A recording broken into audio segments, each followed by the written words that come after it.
avur a krem lang no a joy ne sum si an me kri bu pre rong ru rong rai che leng bang ave chum pere si do nang sai se ko man tu si pe prize Hemphu pe vir veji lang ma chok che lang ma nang ra da tum ma kardom kaning ri arju tha Hemphu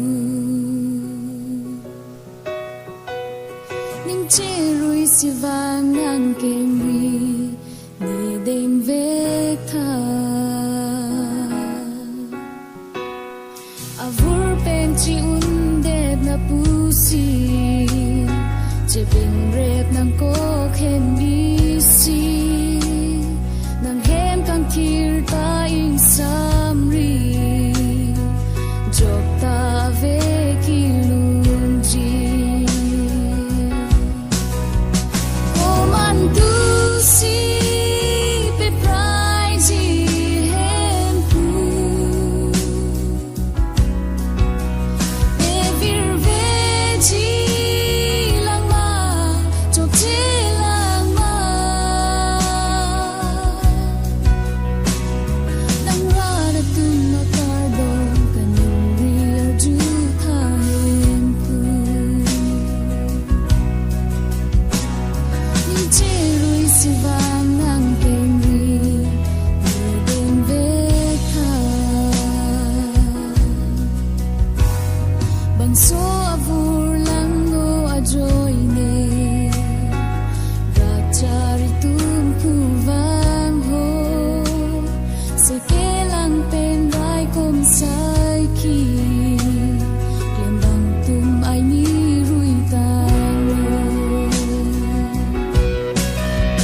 ko man tu si pe prize Hemphu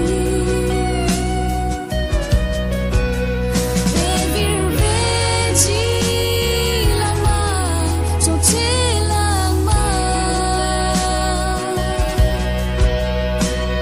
nang ra da tum ma kardom kaning ri arju tha Hemphu ning che rui si vang nang keng ri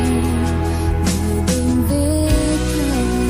You are the God of holy. You are the God of righteousness. I speak of your righteousness. I speak of your purity upon this nation, God. Lord, you are the God who loves holy. You are the God who loves purity. Lord, USA belongs to you, O God. USA belongs to you, O God. This nation is yours, O God. Hemphu This nation. nang che te var tha ni tum ka ning ri arju tha nang ra da tum phanin jin so ra ni tum phan ni pe ne thu tha ko man tu si pe prize Hemphu pe vir veji lang ma chok che lang ma nang ra da tum ma kardom kaning ri arju tha Hemphu